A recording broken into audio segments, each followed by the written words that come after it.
uma outra experiência também muito interessante, que é o Vicente Jambro Miranda. Será que alguém empresta? Desculpe um que eu estava usando aí. E acabou.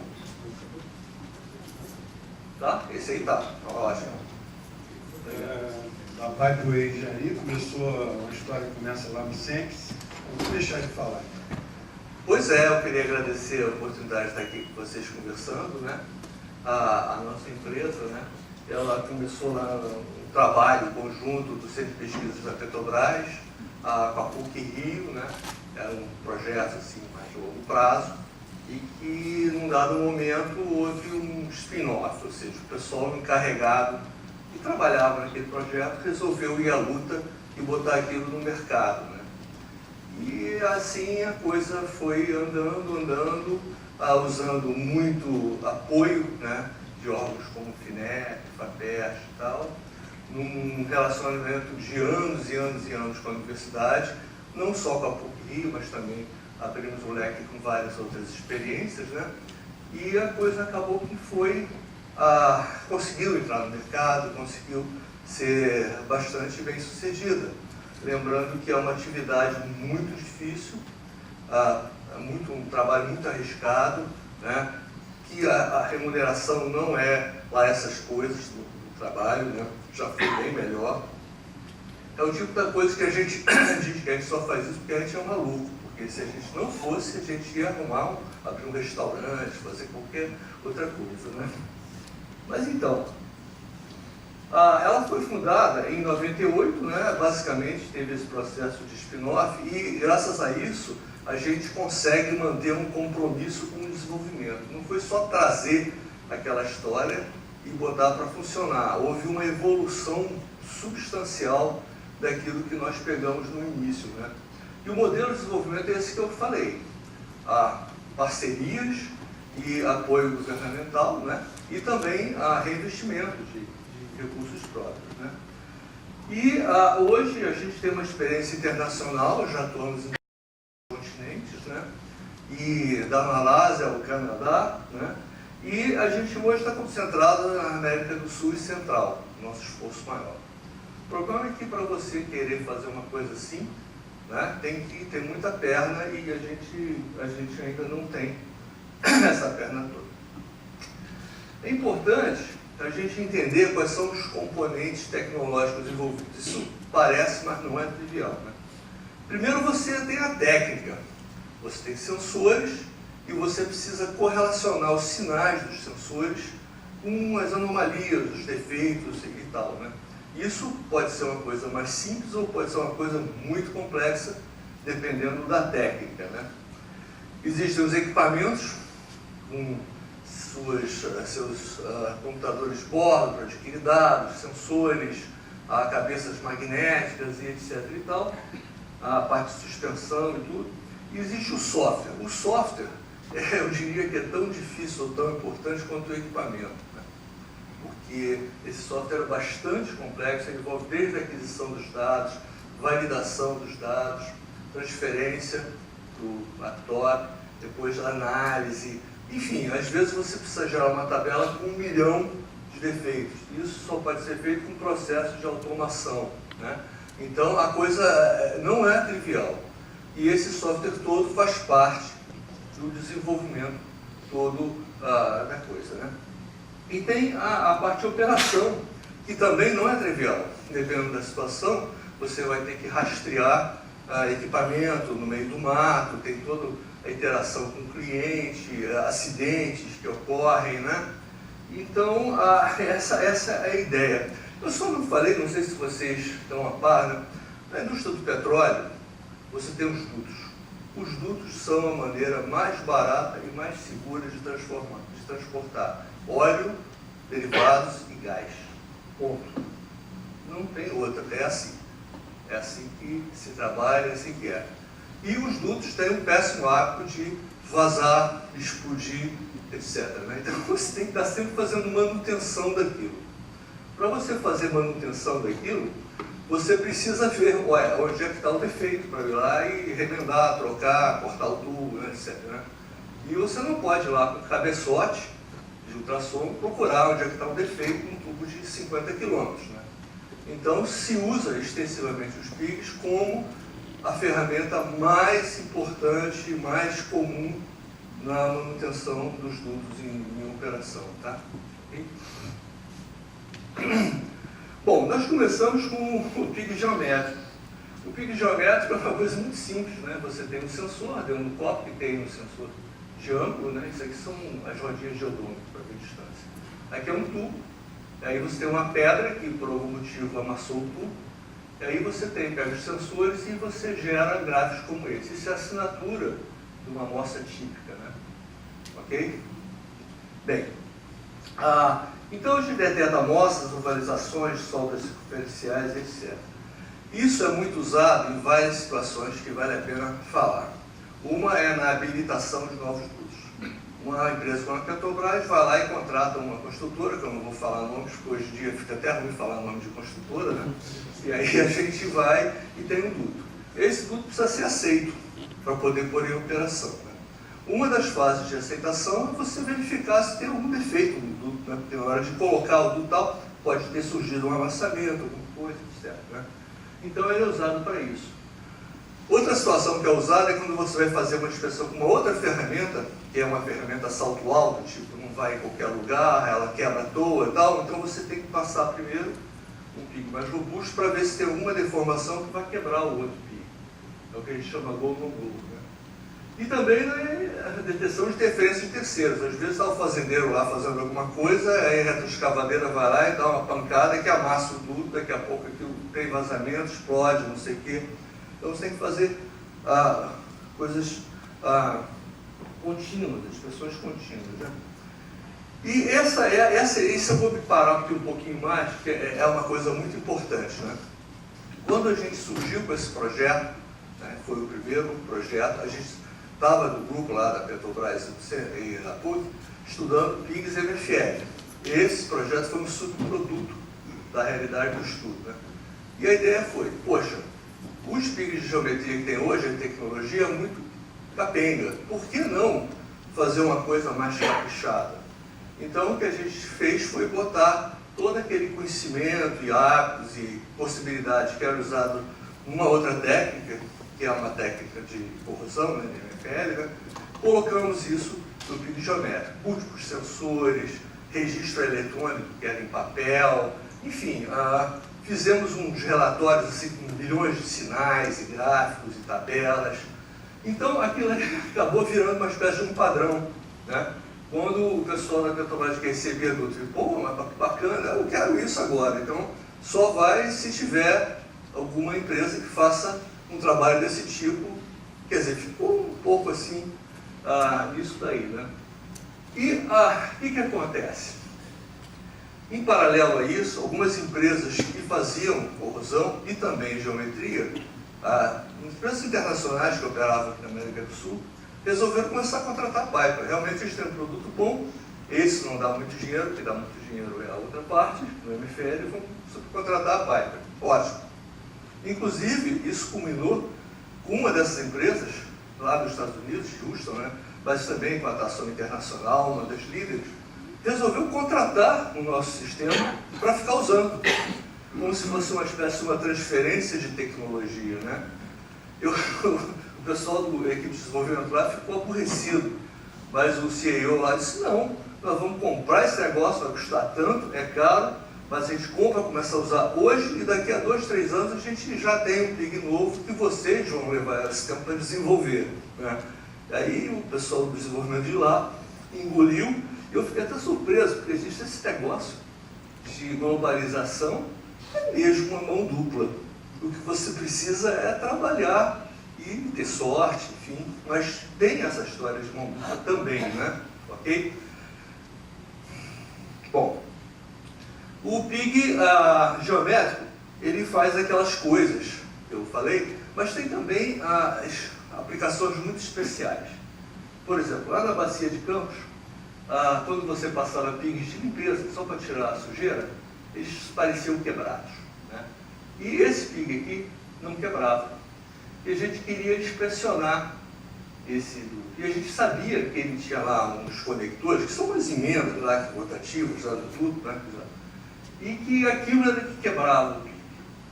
Então, o que a gente fez? A gente pegou esse pique, que era simplesmente borracha, instrumentamos ele, conseguimos fazer uma inspeção, inclusive determinar o ângulo de desenhaamento lá que tinha lá no tubo, né? Isso foi um exemplo de uma coisa que a gente gosta de fazer, que é ver com o cliente um problema que ele tenha e tentar trabalhar uma solução especial para aquele problema, né? Um outro exemplo do uso geométrico, esse mais recente, é na instalação de dutos. Quem nunca viu, acho que eu estou mentindo. Como é que você bota um duto do fundo do mar? Você pega um rolo de duto, 10 polegadas, tá? Pega um rolo no navio e vai desenrolando ele e vai caindo no mar. É inacreditável, mas é assim que funciona, tá? Então, o que você faz? Você, quando começa o processo, você pega um conjunto de pigs, bota numa ponta, vai desenrolando, quando acaba aquilo ali, você vai ter que fazer o teste, bombeia água salgada e passa os pigs todos para limpeza e para fazer a geometria também. Então, nessa história, né, você vai ter que ficar lá um pig durante meses, em estado dormente, esperando ele ser acionado algum dia para sair correndo e fazer a pesquisa sem falhas. E esses meses são em água salgada, que é uma coisa bastante ruim para equipamento, para tudo, né? Água salgada só é bom na praia, fora isso, né? E é bom para tudo, né? É ruim para tudo. E também uma temperatura próxima de 4 graus e 250 bar de pressão, né? Então, poxa, são condições muito adversas, né? E o que nós tivemos que fazer foi desenvolver a eletrônica, desenvolver técnicas de capsulamento de sensor, nos adaptar a processos de engenharia do cliente que ia fazer acompanhamentos e tudo, e conseguimos fazer. Isso foi objeto até de um trabalho recente que nós publicamos num congresso internacional, eu não me lembro o nome, mas foi em Houston. Falar de outra história, PIG-MFL. Né? PIG-MFL, você tem aqui as escovas, magnetos muito fortes, né? Que saturam mesmo tudo, né? E aí, quando você tem qualquer irregularidade nele, o fluxo ele foge da parede. Por isso que chama vazamento de fluxo magnético, né? Aí os sensores captam e você consegue, no computador de bordo, registrar, e depois você vai analisar e você consegue, milagrosamente, estimar até as dimensões do defeito, né? Okay? Eu digo milagrosamente porque não há uma relação direta entre os sinais e os defeitos. É uma coisa muito complexa isso daí. Pois não. O PIG tem propulsão própria ou existe? Tem, isso eu não falei. Aquele filminho escrito vídeo, ele mostrava, mas aí não ia dar tempo. Eu pulei. Ele é como se fosse um chumbinho de espingarda de chumbo, tá? Você põe a pressão ali e ele vai andando. É assim que funciona. Ele tem um computador de bordo que registra os dados, né, tal, né, os sensores. E ele tem um lançador e um recebedor, que são equipamentos que você manobra para enfiar no duto e depois fazer uma manobra de fluido para ele passar a ser impulsionado, né? Conjunto de válvulas e tal, né? Então, esse equipamento, né, essa técnica, ela detecta e dimensiona corrosão interna e externa, e é uma técnica muito antiga, mas muito antiga mesmo, e que foi sendo aprimorada com o tempo. Eu tive colegas na Petrobras que viam a inspeção rodando duas manivelas que eram registro em papel. Eles ficavam rodando assim, olhando os sinais ali. Quer dizer, houve muito progresso, né, nos sensores, da própria técnica de correlação e tudo, né? Mas é basicamente a mesma técnica, né? E existem dois problemas muito sérios. Uma é a dificuldade de correlação, que eu já falei, e outra é que você precisa magnetizar muito, precisa saturar o tubo para ela funcionar bem. E isso pode ser muito difícil, especialmente tubos grossos e bitolas pequenas. Contudo, ela é a técnica mais empregada na manutenção dos dutos. Os operadores fazem inspeções a cada 3 anos, 5 anos, dependendo do caso, um pouco mais, né? E é o carro-chefe das empresas de instrumentação com PIGs, né? Inclusive a nossa. Vamos agora falar também, não do problema comum, mas de um problema especial, né? Isso que vocês estão vendo aqui é furto de combustível. Isso é um tudo, as suas devidas tomadas, que eles chamam de TAPs ilegais, tá? Isso é um tipo de TAP, aqui já é um reparo, aqui é o sinal que você, analisando com um PIG, você vê como é que é aqui, né? Então, havia esse problema, e isso não foi nem no Brasil, e fizeram um programa de fazer inspeções sucessivas para localizar e combater essa prática, né? E a gente participou disso, escolhendo a técnica e adaptando a parte de análise para poder detectar o que era um TAP legal, o que não era. E aí os camaradas lá inventavam outra forma de tirar o combustível, a gente tinha que ver que mudou o sinal, aí tinha que procurar, ver que era aquilo mesmo e tal, para. Como? Não, você pode dizer um país? Posso, na Colômbia, desculpe. Temos colombianos aqui, o colombiano foi na Colômbia. Mas isso tem muitos lugares, não é só lá não, né? Lá é, de repente, Gramada, Farc, então ela meio que mais propício no momento, né? Mas isso não é. Okay? Então esse foi um projeto muito interessante, também com uma ótica um pouco diferente, usando a tecnologia MFL, né? Bom, o Jeep. O Jeep, vocês podem ver aqui, ele é que nem o PIG. Ele tem uma magnetização da parede, tem os sensores, a única coisa é que ele trabalha por fora da tubulação e não por dentro. E daí o nome dele, Jeep é o contrário de PIG, né? Ok? Então, à medida que você vai passando o Jeep, aqui, tem um laptop, uma conexão, e você vai vendo os sinais e vai, opa, aqui tem um defeito. Então, você consegue, assim, ver bem esses defeitos. Tá? Agora, quando é que se usa isso? Você usa isso em situações em que você tem linhas não pigáveis. O que é uma linha não pigável? É uma linha que não aceita a passagem de PIG. Por algum motivo. Tem equipamentos que pedem isso, não tem lançador recebedor, etc. Tá? Quando pode passar o PIG, a solução é o PIG. Melhor, mais barato, etc. Bem, essa solução ela tem muitas vantagens. Ela pode ser combinada com ultrassom para obter mais desempenho, assim, um é rápido e o outro é preciso. Enfim, em tubos de grande bitola, você pode inspecionar só a parte de 6 horas, que é onde pode se concentrar, né, em alguns casos de defeitos, né? E, enfim. E tem um software de gerenciamento da informação, dos sinais, dos defeitos, de fotos que você acrescenta, muito interessante, muito bom. Né? É um produto realmente muito bacana. A gente uma vez viu uma coisinha bem pequenininha e nós transformamos isso num produto assim bem... outras empresas têm esse coisa similar também, né? Mas quando a gente começou isso foi uma coisa bem original, bem pioneira. Mais uma vez, vou mostrar uma aplicação não muito, enfim, bem especial, né? A bacia de Campos, uma linha não pigável de 120 metros de profundidade, iria ser inspecionada, né? Então, nós construímos um PIG marítimo que aguentasse isso, né? Ele era colocado lá no fundo com um ROV e um único operador conseguia fazer a operação toda, um único mergulhador. Isso é muito importante, né? E ficava a bordo, num navio de suporte, um técnico nosso, pegando dado e vendo em tempo real os defeitos. Né? Essa operação foi uma operação bem sucedida. Eu tenho uma história muito boa para contar sobre isso, que a gente pode falar lá depois do coquetel, né? É muito boa mesmo. Bom, PIG palito. Essa coisa é uma coisa que saiu do Brasil e não se vê usar no mundo, a gente já usou até em outros países com sucesso. Né? O nome é óbvio, né? Você tem os sensores, que são como se fosse um sensor geométrico, uma instrumentação de ângulo aqui, né? E à medida que ele vai passando, ele vai vendo qualquer irregularidade, inclusive defeito. de corrosão que ele vai para fora.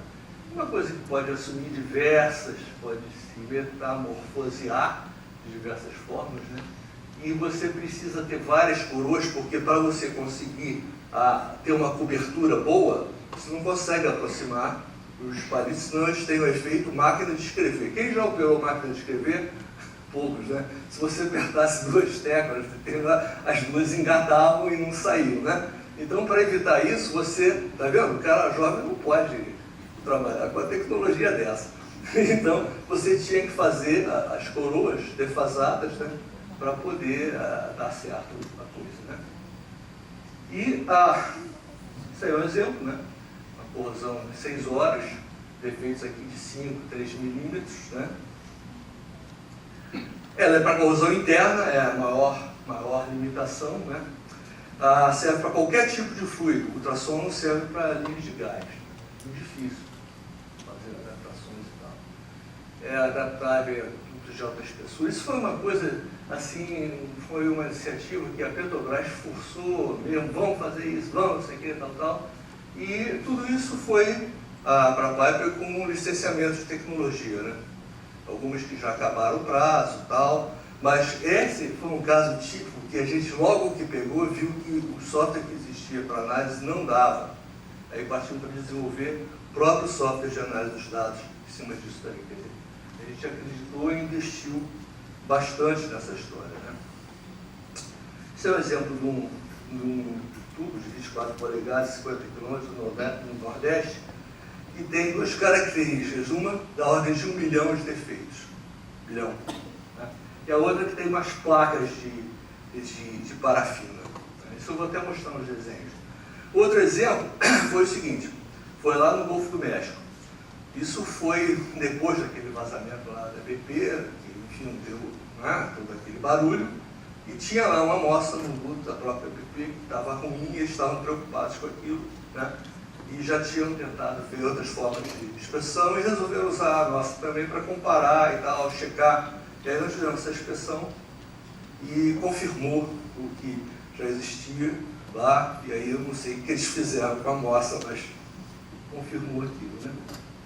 Bom, a gente pode ver aqui uma imagem 3D e você tem aqui um tubo planificado, isso aqui é uma solda circunferencial. Aqui você tem defeitos de 6 horas, um pouco também em 8 e 4 horas, e aqui você tem placas de parafina, né, que atrapalham o ultrassom também. Essa é a comparação do pig palito, aqui embaixo, com o que a gente considera que é o padrão, que é aquele sextant que você põe naquele aparelho e fica uma hora lá varrendo, para lá, uma empresa bem conceituada, né? E você pode ver que os defeitos seguem o mesmo padrão, tá vendo? É bastante interessante.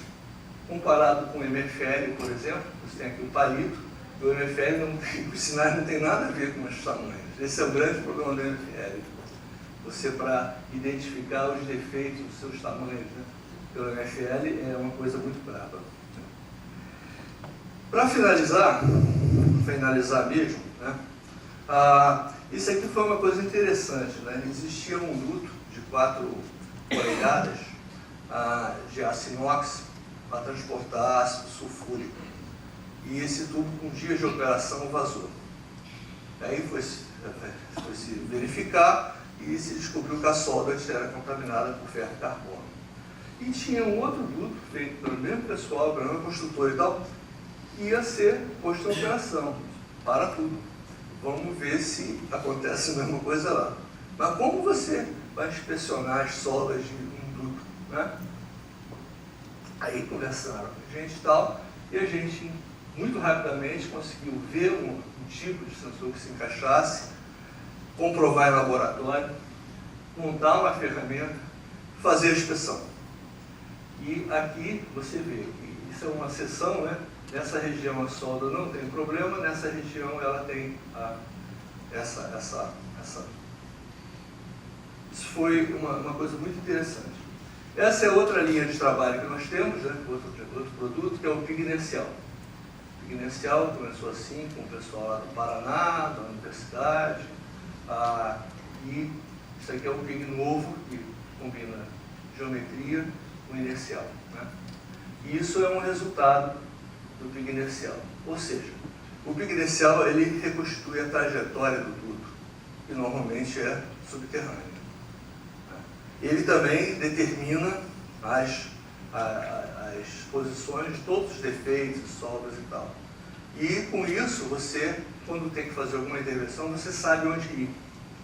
Né? Você sabe exatamente onde ir, não precisa ficar abrindo 100 metros de terra lá para achar o duto, para procurar onde está o defeito. Né?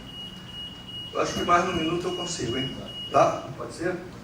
Então, a última coisa que a gente tem assim, de produto é um produto de sistemas de informação. Né? As empresas contratam um ano uma empresa para fazer inspeção, outro ano outra empresa e tal, e no final você fica prateleira cheia de relatórios, softwares, cada uma tem um software diferente de análise e tudo. Então essa ideia é você conseguir reunir toda essa informação num sistema de informação baseado em web, né? Onde você tem comparações não só você tem dizendo que data foi feita, quantos defeitos, mas você tem as características de cada defeito. E você pode comparar isso de uma forma gráfica, vendo a evolução e tudo mais. Esse produto chama-se MOP. Tá? E é isso que eu tinha que dizer para vocês. Muito obrigado.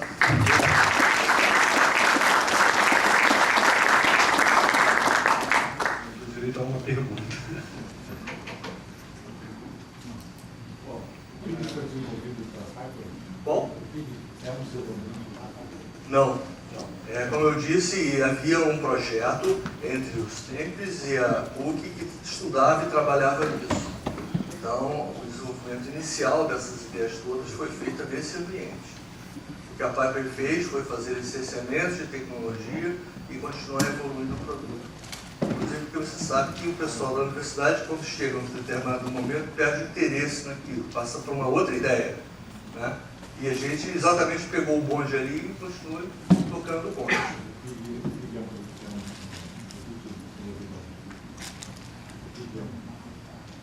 Ele começou a ser desenvolvido no CEMPES, inclusive a nível de protótipos, do CEMPES e da PUC. Protótipos, primeiras corridas. A Piper licenciou a tecnologia e evoluiu esse produto. E botou no mercado. Vou fazer outra pergunta. Existem outras empresas, outros PIGs no mercado?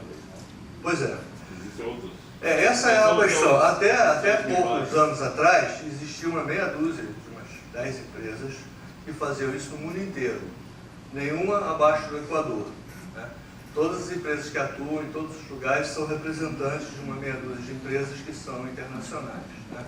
A Piper é uma das poucas empresas que surgiu nos seus próprios pés. Uma coisa que se vê é gente que sai dessas grandes empresas e monta a sua. Até muitas vezes levando coisas... Bom, enfim, a Piper não, ela teve essa origem realmente com base acadêmica. Bom, obrigado novamente. Depois a gente pode conversar.